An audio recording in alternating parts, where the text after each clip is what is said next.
Monde numérique. Mais les accélérations sont franches, les mouvements droite-gauche sont francs également. Et alors, il y en a plein des Zoox actuellement dans Las Vegas. Donc là, nous, on est à l'intérieur, mais ça fait déjà plusieurs jours qu'on les voit circuler partout. Et ils sont parfaitement intégrés dans la circulation.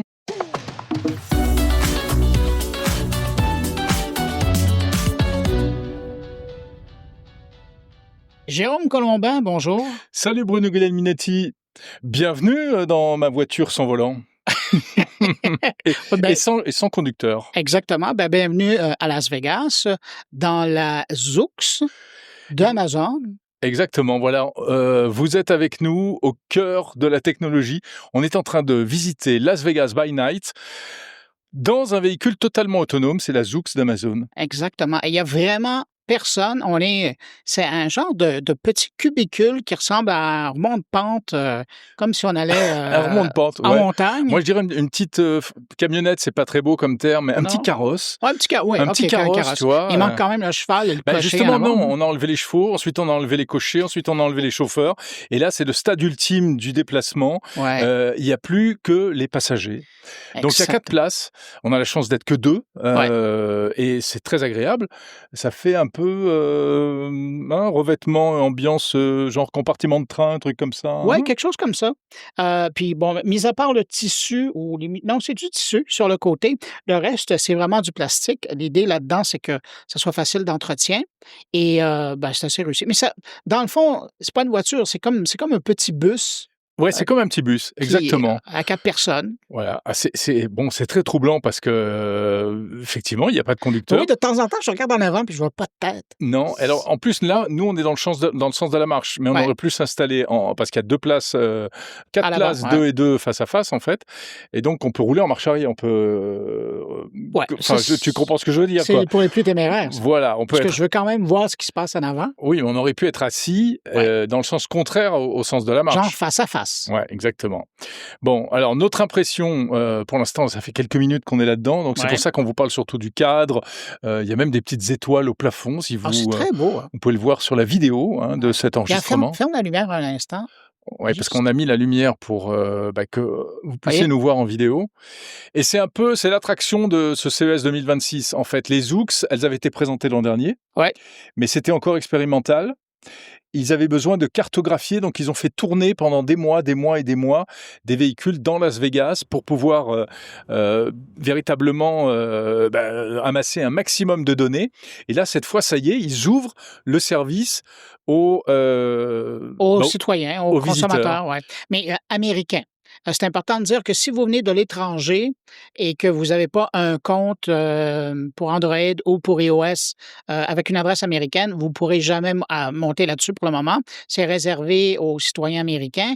Nous, on embarque parce que pendant le CES, il est possible de se rendre à un kiosque qui est situé pour les intéressés au World Resort à l'hôtel et ils nous permettent d'embarquer. Puis comme on est des gens qui couvrent la technologie, on a droit au service exclusif de 35 minutes, une balade jusqu'au sud des grands hôtels de Las Vegas et puis après, on revient au World Resort.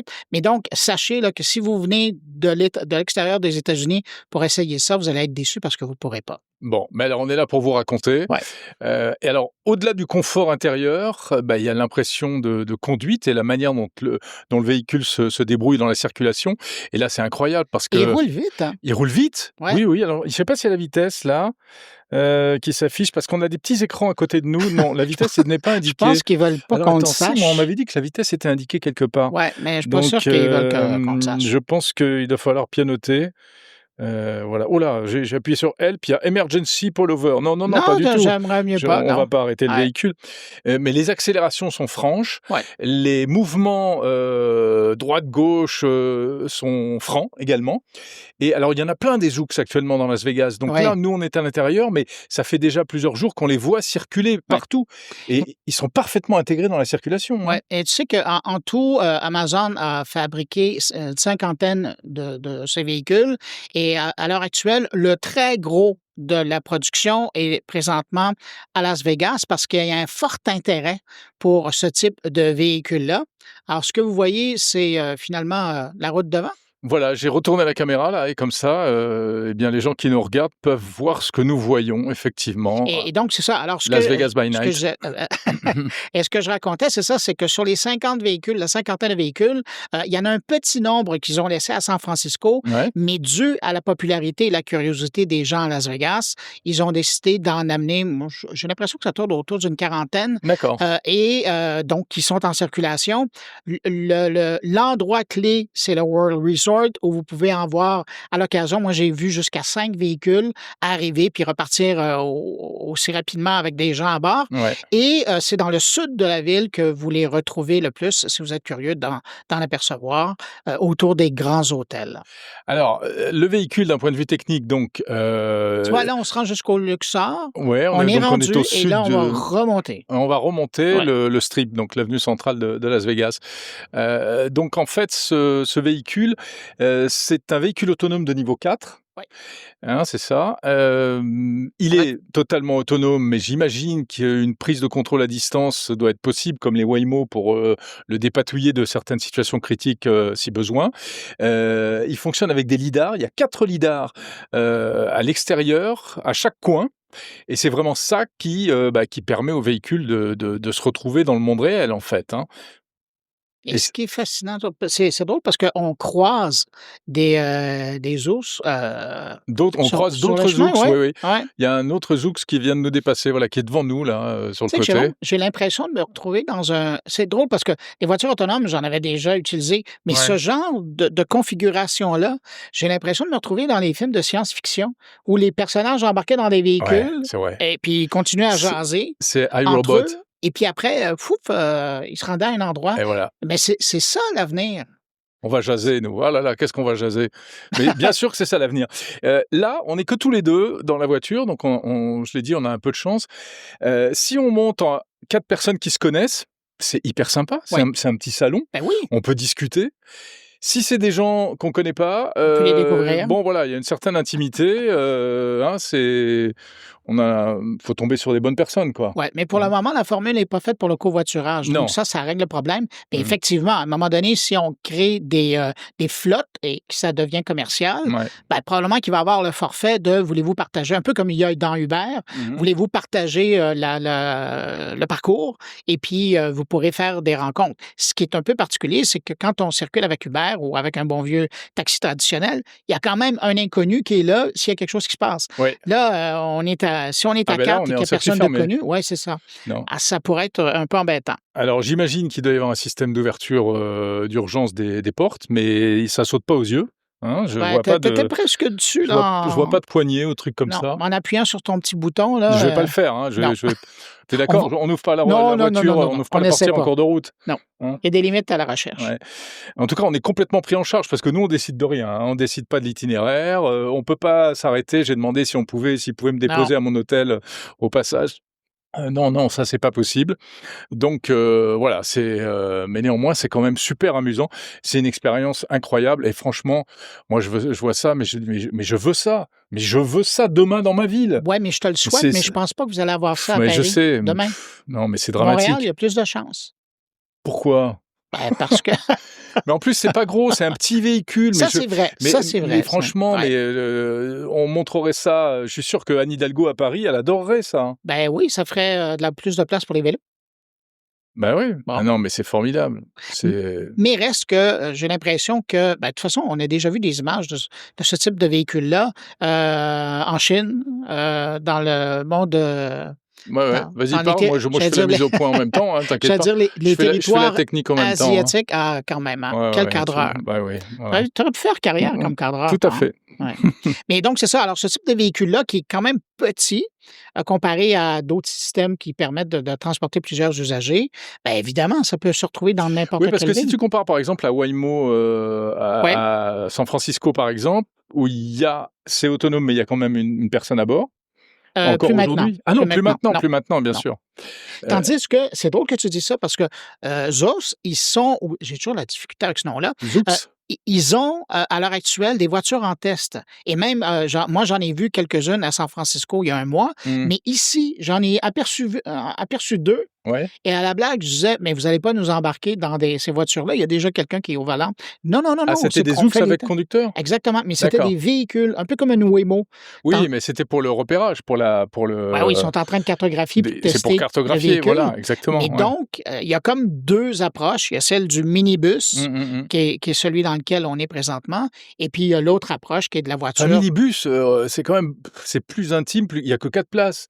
Donc c'est un minibus, c'est plus confortable. Si tu veux. C'est plus Qui fabrique ce véhicule d'un point de vue automobile, on sait ou pas? C'est connu, mais j'ai pas cette information-là. Ah zut! Bon, alors cherchez, voilà, Vous directement. allez sur ChatGPT Ouais. et puis vous demandez quelle est cette information que Jérôme et Bruno n'ont pas encore révélée sur le ZOOX, Z-O-O-X. Exactement. Et ça va vous le dire parce que je sais que ChatGPT nous écoute. Oui, tout à fait. Alors, il y a des porte-gobelets, si besoin. Il y a, je ne sais pas ce que c'est que ça, un truc d'urgence, là. On a toujours un peu peur d'appuyer sur un bouton sur lequel il ne faudrait pas appuyer, tu sais. J'ai l'impression que c'est pour mettre des paquets. Un parachute, un siège éjectable. Le parachute, enfin, mais qui n'est pas attaché. Le plafond est... Tiens, on va montrer le plafond, là. Est-ce qu'on peut montrer gentil. le plafond? Voilà, le plafond est transparent. Vous voyez, donc c'est plutôt sympa. Bon, là, il fait nuit, donc évidemment. Mais quand on passe à côté des hôtels, on peut regarder. On va vous laisser un petit peu les hôtels. Et puis, même, on peut faire mieux. On peut montrer la circulation de côté. J'aime bien, si on peut faire mieux, on voit Jérôme d'un côté, Jérôme de l'autre. Voilà, regarde. Là, ben oui. Voilà. Alors là, vous êtes complètement avec nous dans le Zoox, hein, vous allez voir. Bon, alors après, Las Vegas se prête quand même bien à... C'est presque conçu pour ce type de véhicule-là. Toutes les villes américaines d'une manière générale, parce que les avenues sont rectilignes, c'est des blocs, les avenues sont larges, la signalisation est parfaite. Les gens respectent scrupuleusement, parce qu'ils ont trop peur de finir en prison, ils respectent scrupuleusement les règles. On passe plus de temps à arrêter au feu qu'à circuler, il faut bien le dire. Ouais. Mais c'est vrai que Las Vegas, comme ville, est probablement la mieux adaptée pour ce type de circulation. Je reviens sur nous, parce que les gens vont s'ennuyer. On ne roule pas pour l'instant.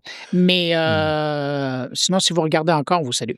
Ouais, mais, voilà. Allez, ça y est, on va repartir. Là. Hop, ça y est, c'est reparti. Voilà. Ça redémarre. Allez, hop. Vous allez... Voilà. Notre véhicule n'est pas parti. Notre véhicule n'est pas parti. Oula, on est peut-être en train de vivre un incident. Incroyable. Mais tu es en train de réfléchir parce que... Non, c'est bizarre, hein, parce qu'il y avait... la voie était dégagée devant. Oui, mais moi, j'ai l'impression que le véhicule savait que tu étais en train d'ajuster ta caméra. Non, il ne tient pas compte de ce que je fais quand même. Oui, non, mais écoute, parce que tu penses qu'il n'y a pas de caméra à l'intérieur? Alors, François Sorel a essayé également de son côté, et il me disait qu'à un moment, sur la route, il y avait un monsieur... Ouais, il y avait un type, et parce qu'il y a beaucoup de homeless, etc., d'itinérants, itinérants, nous c'est SDF, on dit. Mais, si tu veux. Enfin, voilà. Et la voiture, heureusement, elle l'a pas écrasée. Elle l'a tout de suite vue, elle l'a détecté, elle a fait un écart. Mais c'était brusque, c'était violent. Parce que sinon, il n'y a personne sur le strip en dehors des passages piétons. Donc, c'est rarissime. Et c'est pour ça qu'on dit que cette ville-là, elle est bien adaptée à ce type de véhicule-là, parce qu'il n'y a qu'un sens à aller d'un côté, un sens de l'autre. Il y a plusieurs voies. Et puis, surtout, la façon que la ville, que ce boulevard-là est conçu, on ne peut pas arrêter en chemin. Il faut se rendre dans les bâtisses, dans les espaces qui sont créés pour ça. Donc, il n'y a pas de voiture, à part d'un feu de circulation, il n'y a pas vraiment d'endroit où les gens peuvent s'arrêter. Ça y est, on est arrêté un feu, là. Bon, on n'a pas l'impression d'être dans une voiture particulière, on a l'impression d'être dans une voiture comme une autre, en fait. Hein. Au bout de quelques temps, on oublie complètement. Alors, sauf que c'est vrai que devant nous, on a quelque chose qui ressemble plus à une plage arrière de voiture qu'à un moi, j'ai avant. l'impression On a l'impression qu'on n'est pas dans le bon sens. Exactement. On roule puis reculons. Oui, c'est un peu curieux. Et sinon, si vous vous demandez si vous réussissez à entendre une petite musique derrière, d'ailleurs, qui est un choix musical de la playlist de Jérôme. C'est moi qui ai choisi ça? Oui, c'est toi qui l'as choisi. Ah, d'accord, j'aime bien. Oui, tu m'as envoyé tout à l'heure. D'accord. Et donc, ça, c'est une programmation musicale qui est proposée, mais il y en a plusieurs. Alors, vous pouvez choisir le type de musique. Ça pourrait être de la musique classique, de la musique pop, de la musique jazz. Il n'y a pas de musique francophone, cependant, je tiens à le mentionner. Et, aux États-Unis, hein? Ben non, mais quand même. Ah tiens, là, je fais un joli cadrage, tu vas voir. Ah, c'est quoi ça? C'est là? Ça va être beau. C'est à travers le toit. Wow! Voilà, vous allez voir défiler les hôtels de Las Vegas. Ben, je vous le souhaite, parce que sinon, vous allez voir peut-être une étoile filante. Qui sait? Oui, peut-être. Ouais. Mais en parlant des étoiles et du toit, je trouve ça quand même chouette, la façon qu'ils ont fait. Ils auraient pu mettre Un truc tout bête? Ouais, tout bête, Non, mais c'est non. marrant, c'est festif. Ils ont mis des étoiles ont mis des et c'est paillettes. vraiment un système. Oui, mais c'est lumineux, hein. Ça fait très Las Vegas. Et quand tu prends le temps de regarder, de fixer, tu vois qu'il y a un scintillement. Il y en a qui s'éteignent, il y en a qui s'allument. Ah Et, ouais, et j'avoue que c'est quand même réussi. C'est son petit cœur de poète qui vibre, hein, Oui, c'est le Québécois poète le Québécois sensible qui sommeille en toi. Ouais. Bon, elle redémarre cette voiture ou pas, là? Parce que j'ai promis une balade de Las Vegas by night. Ouais, mais là, attends, parce que le feu est rouge quand même. Demande pas. Oui. Les gens devant leur vidéo, ils doivent se dire, bon, ça vient, là. Oui, mais on n'y peut rien. C'est pas nous qui conduisons. Mais comme dirait l'autre, on est en direct avec vous. Le feu est vert, le véhicule est parti. Une expérience incroyable. Le feu passe au vert et puis après, il passe au rouge. Et ça, c'est intéressant parce que... En fait, on voit rien du tout, je pense. Non. Non, hein, c'est bien ce qui me semblait. Eh non, c'est pas un peu raté, mon truc. Ah. Ouais. Bon, désolé. Ouais. Mais pour revenir, on vient juste... Revenons. Quand on a démarré, il y avait un policier qui faisait aller sa sirène et une fraction de seconde, je me suis dit, est-ce qu'ils sont conscients qu'on est dans un véhicule autonome? Et qu'est-ce que le véhicule va faire? Est-ce qu'il sait qu'il y a un policier avec la sirène? Écoute, et donc, il devrait laisser passer? Ce qu'il n'a pas fait? Je pense que... Alors, à mon avis, deux réponses à ta question qui est très pertinente. Merci. D'abord, je pense que les policiers de Las Vegas, ils sont au courant. Parce que ça m'étonnerait qu'Amazon ait déployé des véhicules comme ça sans informer la municipalité, la police, etc. Et deuxièmement, ce serait une question qu'il faudrait poser à Amazon. Est-ce que quand une voiture de police passe... La priorité, ambulance, pompiers, police... Est-ce que la voiture détecte les sirènes, sirènes sonores, les gyrophares, etc. Parce que c'est beau d'avoir des capteurs, des lidars, mais à un moment donné, est-ce qu'ils ont aussi à l'extérieur des microphones? Voilà la question. Voilà, oui, alors c'est pas bien, on n'a pas bien fait notre travail, il y a beaucoup de questions qui restent sans réponse. ChatGPT, je rappelle la question. Mais tu peux pas demander aux gens qui regardent de faire le boulot eux-mêmes et d'aller s'informer. Non, mais je trouve que, écoutez, il y a de l'espace pour laisser des commentaires sous la vidéo, vous vous gênez pas, puis on va le rajouter. Faites vos recherches et vous nous le dites. Bon, c'est joli, là, on est près du César Palace. Ouais. Et on est en train de remonter donc vers le nord de Las Vegas. Et si vous avez l'occasion de venir à Las Vegas et que vous avez l'occasion d'accéder à ce véhicule-là, vous verrez que c'est probablement la partie la plus intéressante à voir parce que de l'autre côté, on passe notre temps à découvrir le fait ou réaliser le fait qu'on est dans un véhicule qui est autonome, comme celui-ci. Mais c'est quand on est en remontant vers le boulevard que là, on peut apprécier le fait de la ville et de voir que finalement, on peut... Il y a beaucoup de fenêtres, hein, c'est très Oui, c'est très ouvert. Fenestré. C'est très ouvert, mais ce sont des vitres fumées parce que de l'extérieur, on voit rien. Et ça aussi, c'est une attention particulière. Oui, alors ça, il ne faut pas faire ça à Paris parce que ça finirait très mal. Ah oui? OK.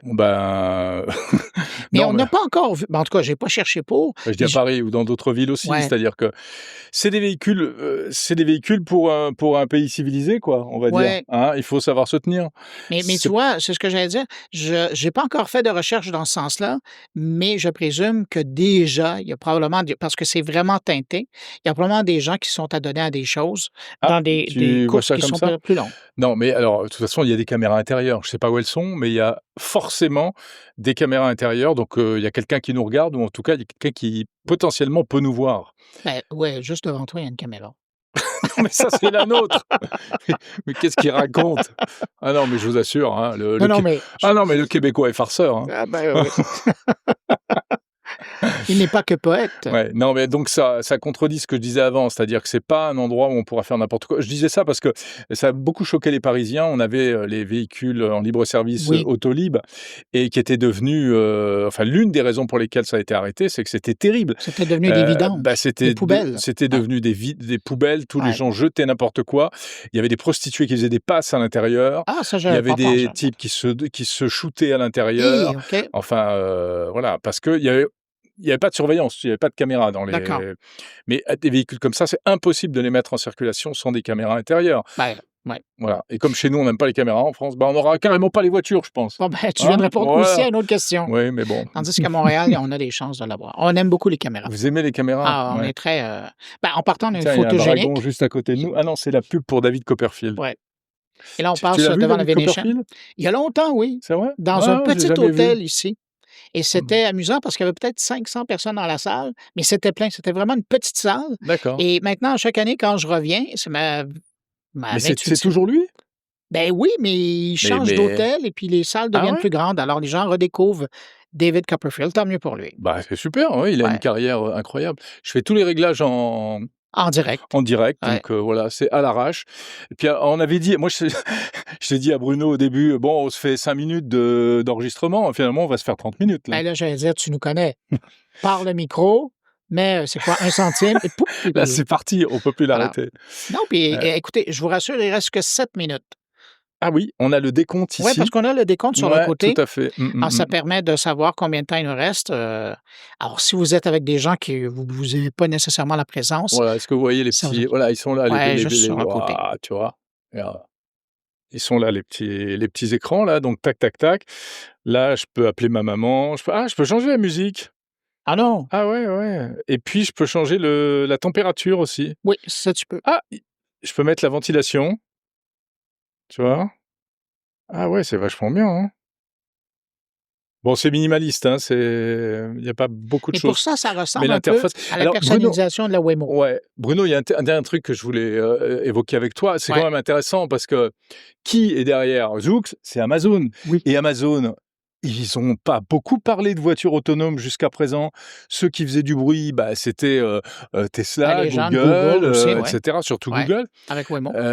Mais Amazon, non, c'était pas leur... et voilà, Amazon est aussi dans la voiture autonome. Et j'allais dire, ça fait partie de leur ADN, même s'ils n'en parlent pas beaucoup, parce qu'ultimement, et vous pourrez me citer dans quelques années, mais qu'est-ce qu'on va voir? Ça va être des camions autonomes bien sûr. Avec des robots humanoïdes ou avec des petits robots qui vont venir vous livrer les choses. Et c'est là-dessus qu'ils sont en train de tabler. Évidemment, pas pour l'an prochain, mais d'ici quelques années, ça va être le cas. Alors, d'avoir des véhicules comme ceux-ci, ça permet de travailler, de développer une compétence au niveau des véhicules autonomes qui va servir pour d'autres choses. Exactement, parce que les opérateurs de voitures autonomes aujourd'hui, ils sont en train d'apprendre tous. Ils cartographient, ils apprennent, ils font des erreurs, donc ils apprennent de leurs erreurs, etc. Donc effectivement, ils marquent des points pour l'avenir. Et ils ont aussi, ceux qui peuvent se permettre de faire ça, c'est ceux qui ont les ressources, c'est-à-dire, 1, des ressources financières, 2, un ADN d'innovation technologique, on va dire, et puis après, aussi très concrètement, il faut des ressources informatiques, matérielles, il faut du cloud, et quand on dit cloud, on pense à Amazon forcément. On vient, c'est avec AWS. D'ailleurs, c'est drôle que tu m'amènes sur un sujet. Il y avait, je regardais cette semaine des présentations qui étaient faites par différents joueurs et ultimement, les grands joueurs, les Google, les Azure, les Amazon, pourquoi aussi ils poussent sur l'intelligence artificielle? Parce qu'on a besoin de l'info nuagique. Alors, ça nourrit le modèle économique. Alors ça, quand on est en train de regarder l'évolution des véhicules, comme tu le dis, c'est aussi une partie du modèle d'affaires sur lequel est basé ces grands joueurs-là. Alors, pour eux autres, là, c'est quoi votre expression? C'est tout bénef? C'est tout bénef. C'est ça. C'est tout bénef. Nous, le cloud, c'est tout bénef. Vous, l'info nuagique, c'est bien fun. C'est ça? Oui, ça pourrait être que ça, oui. Bon, j'avais jamais entendu. Pour venir à Las Vegas. Ça, c'est le centre commercial, là. Oui, c'est le... J'ai pas eu le temps de venir, moi. Non, c'est un nom de mode. Je me souviens plus que... oui, c'est le... c'est le Fashion Mall. Fashion Show Mall. Oui, c'est là où il y a un des Apple Store. Oui. Où j'avais l'habitude de venir à l'époque. Non, parce qu'on peut vous faire la vraie visite de Las Vegas, parce qu'on commence à connaître. Il connaît Las Vegas comme sa poche. Moi, comme lui, comme sa poche intérieure. Moi, comme ma poche extérieure. Donc, c'est la 28e année pour les CES. Incroyable. Tiens, j'ai découvert hier soir qu'il y avait une rue Lynn Renault. Non? Si! Ah, ça, je Il y ne a la connais une pas. Lynn Renault Street. Mais elle a eu sa belle époque à Las Vegas. Bien sûr. Moi, je l'avais vue dans un restaurant un jour à Las Vegas. Ouais, on arrivait au resto, elle était là avec son petit aéropage. Aéropage ou aréopage? Je sais pas. Son entourage. Son entourage, voilà. Et ouais. Lynn Renault, française. Figure chanteuse française. Elle avait une revue, elle faisait un spectacle. Elle a connu la belle époque, même. Je pense qu'elle faisait avec Frank Sinatra à une certaine époque. Wow, ah oui, Frank Sinatra. Ouais. C'est qui? C'était plus vieux qu'elle, quand même, mais bon. Ouais. Mais tout ça pour dire qu'il reste. On s'est un peu éloigné des sujets technologiques, hein, mais bon, écoutez. Mais la technologie mène partout. Ouais. Je pense que c'est une belle illustration. D'ailleurs, là, elle nous mène à notre point de départ, à notre point d'arrivée, puisque on arrive dans 5 minutes. On arrive dans 5 minutes. Ouais. Jérôme, qu'est-ce que tu dirais si on se retrouve plus tard dans mon numérique et mon carnet pour parler d'autre chose? Ah Bruno, je dirais surtout qu'il est hors de question qu'on quitte le CES, toi et moi, sans avoir fait un débrief transatlantique full CES. Donc c'est prévu, mais on va faire ça à la fin de la semaine. D'accord? Ouais. Là, c'est le début de la semaine. C'est le début de la semaine. Il y a le cadrage, il faut que je vais être comme ça pour rester dans le cadre. On n'est que lundi, ça paraît pas, hein, mais on est que lundi. Quoi qu'on a un peu d'énergie, c'est parce que c'est lundi. Vous allez voir, on va être plus tranquille quand on va faire le débrief. Non, mais bien sûr qu'on va se faire. Tu veux qu'on fixe une date tout de suite, là? Non, on va couper la caméra avant de sortir nos agendas. Oui, parce que, vous savez, l'emploi du temps ici, mais moi j'adore, hein, c'est millimétrique. Tac, tac, tac. Sauf que là, bravo Bruno, parce que moi j'avais pas prévu de faire cette balade, et c'est toi qui m'as envoyé un message. Oui, le truc c'est un peu décalé là. Ouais, ça serait bien de te voir quand même. Mais non, mais tu m'as dit, je vais faire Zoom, c'est ce que tu veux venir et tout, c'est dans 1 heure. J'ai sauté dans mes baskets. Et je t'ai rejoint, et voilà. Et je te remercie, puis ça nous a permis de passer avec les gens qui nous regardent, les gens qui nous écoutent, 35 minutes bien calées dans un véhicule autonome. Voilà, on espère que ça vous a plu. Bon, vous avez compris qu'au niveau vidéo, c'est complètement à l'arrache. Il n'y a pas d'éclairage, on a juste la lumière du plafond. On a dû faire chuter l'autonomie. Ah, on n'a pas parlé de l'autonomie. Alors, tu veux en parler? Ouais, bon, c'est vite fait. Ça, on a l'info. On nous annonce 4 à 5 heures d'autonomie pour le véhicule. Alors, normalement, l'autonomie, ça se compte plutôt en kilomètres pour les véhicules électriques. Mais comme là, ils font à peu près toujours le même circuit, à la même vitesse et tout. Donc, 4 à 5 heures, ce qui veut dire que c'est plutôt honnête. Les tours font une demi-heure. Donc, faites le compte, ça fait 4 tours avant de changer de truc, quoi. Mais en tout cas, moi, je vous invite, si vous ne pouvez pas faire le tour parce que vous n'avez pas d'application américaine, au moins essayez de faire un arrêt du côté du World Resort. Vous allez voir, il y a fréquemment de ces véhicules-là qui arrêtent. Des fois, il y en a 3, il y en a 4, il y en a 5. Si on ne peut pas les monter, on peut pas monter dedans, mais au moins on peut les voir. Ouais, enfin on les voit dans les rues aussi. Hein. Oui, c'est vrai. Mais au moins ici, ils sont arrêtés. Vous pouvez tourner autour. Même si vous venez à Las Vegas, vous en verrez même en allant au Franprix. Ah non, il n'y a pas de Franprix à Las Vegas. Non, puis comme il y en a seulement qu'une quarantaine. Voilà, là, il y a des gens qui traversent. Tac. Et alors. Et il voulait. J'ai pas pu retourner la caméra à temps. Dommage. Mais voilà. Enfin bon, c'est à la fois très banal et extraordinaire. C'est qu'il y avait des gens qui traversaient le passage piéton et le véhicule s'est arrêté. Écrasé. Et ils n'ont pas écrasé. Bon, c'est une non-information, mais en même temps, c'est ça la voiture autonome, c'est que ça marche. Ouais, c'est ça le direct. Hein. Et nous arrivons à notre point de départ. Mais attends, au niveau précision, c'est une précision millimétrique pour le timing. C'est mieux que Google Maps. Ouais. Alors, je t'inviterai à mettre ta caméra de l'autre côté pour qu'on puisse dire au revoir aux gens qui ont pris le temps de nous écouter ou nous regarder. Voilà. Merci d'avoir passé ce petit moment avec nous. La plus grosse surprise était pour nous. On ne pensait pas passer autant de temps avec vous. Mais on était ravis de vous faire ce commentaire un peu décousu, mais néanmoins spontané. Mais voyez comment on pense à vous. Hein? On vous a amenés avec nous. Vous avez vécu la même chose que nous. Presque. Voilà. Alors, on dit au revoir et à plus tard. Salut, salut. Salut. Bye, bye.